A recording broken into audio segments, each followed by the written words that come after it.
तो चलिए यहाँ से सीधा आपको ले चलते हैं राजस्थान विधानसभा की ओर, जहां पर पूर्व विधानसभा अध्यक्ष डॉक्टर सीपी जोशी बोल रहे हैं। क्या कुछ कह रहे हैं आप भी सुनिए। सो दैट उपराष्ट्रपति जी का प्रोग्राम हमारा समय के अनुसार चल सके।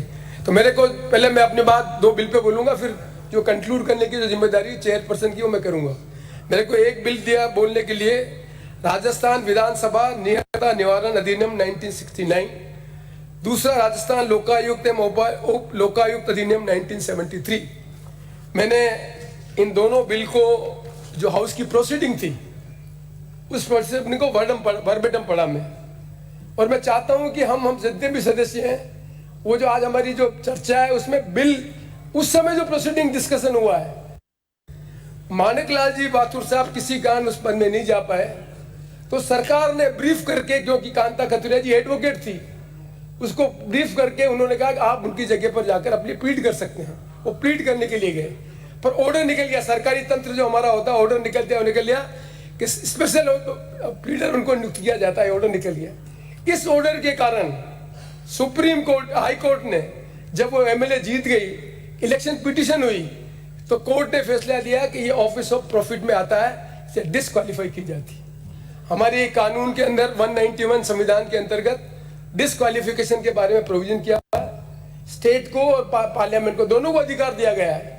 कोई डिस्क्वालिफिकेशन किस किस का प्रॉफिट को ऑफिस को माने उसको डिफाइन कर दे, और जो जो ऑफिस ऑफ प्रॉफिट में आएंगे वो डिस्क्वालीफाई होंगे। इस केस में क्योंकि हाई कोर्ट ने फैसला दे दिया था, इसलिए गवर्नमेंट के पास क्या ऑप्शन था, या तो हाई कोर्ट के फैसले को एग्जीक्यूट करे, उसको डिस्क्वालीफाई करे, या कानून के अंदर हमें प्रोविजन है। उड़ीसा के केस में चीफ जस्टिस ऑफ गजेंद्र गढ़कर ने यह फैसला दे दिया कि कोर्ट के ऑर्डर के बाद भी कानून बनाने का अधिकार विधानसभा और लोकसभा को है, वो कानून बना सकती है। कॉन्स्टिट्यूशन की 191 धारा में स्टेट गवर्नमेंट को भी अधिकार था कि वो भी चाहे तो कानून बनाकर इस चीज के बारे में निर्णय कर सके।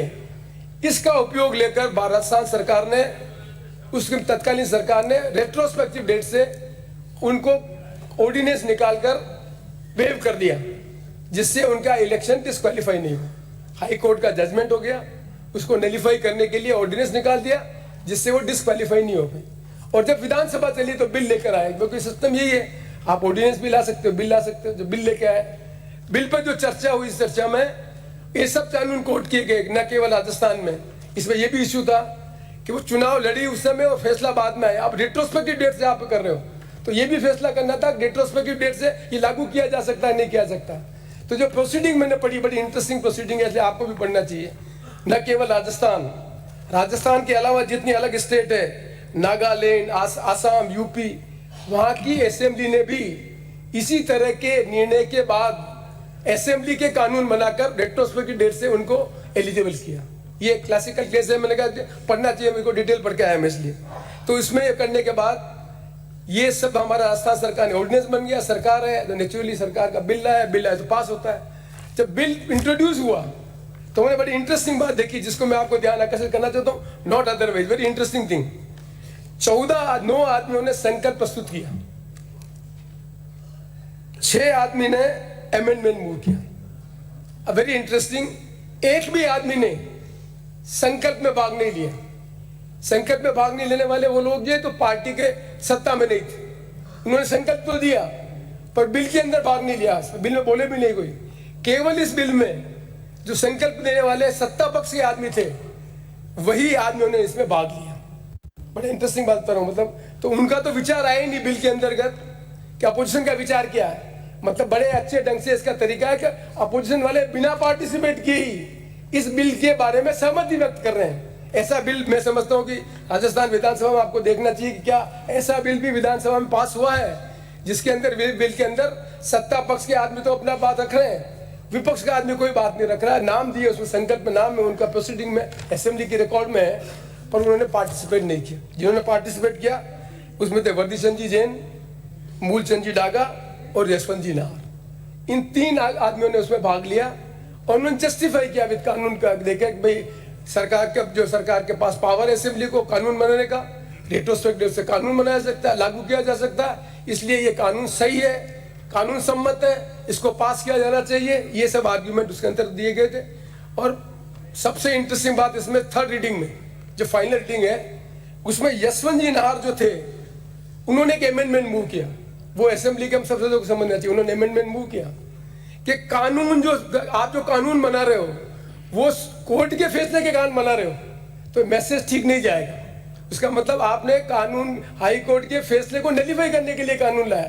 तो उन्होंने अमेंडमेंट किया, नहीं, अमेंडमेंट ऐसा होना चाहिए जिससे हाई कोर्ट का जो निर्णय ये भी है, पर आपको क्योंकि कानून बनाकर उसको चेंज करने का अधिकार है कि आप चेंज तो कर सकते हो। इसलिए जो इन्होंने अमेंडमेंट दिया, उस अमेंडमेंट को तत्कालीन मंत्री ने स्वीकार किया और जो बिल पास हुआ विद अमेंडमेंट पास हुआ कि रेट्रोस्पेक्ट लागू किया जाए। तो कोर्ट का वो आज यदि आप जाएंगे तो कोर्ट का ऑर्डर भी आपको मिलेगा उसके ऊपर, और जो अमेंडमेंट किया गया वो भी मिलेगा।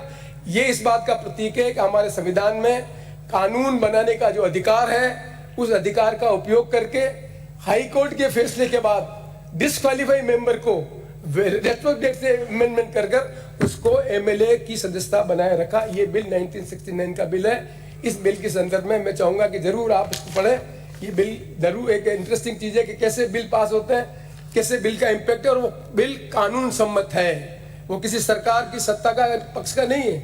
संविधान में जो 191 आर्टिकल में जो प्रोविजन दे रखा है, उसमें विधानसभाओं को अधिकार है, रेट्रोस्पेक्टिव से कानून बनाने का अधिकार है। सुप्रीम कोर्ट के चीफ जस्टिस गजेंद्र गढ़कर जी ने उड़ीसा के केस में ऐसा जजमेंट दिया कि ये उनका अधिकार है। तो मैं एक उदाहरण देना चाहता हूँ कि किस तरह से हमारे कॉन्स्टिट्यूशन में व्यवस्था की है कि कानून बनाने का काम असेंबली और पार्लियामेंट का है, जुडिशरी का काम है उनका निर्णय करने का।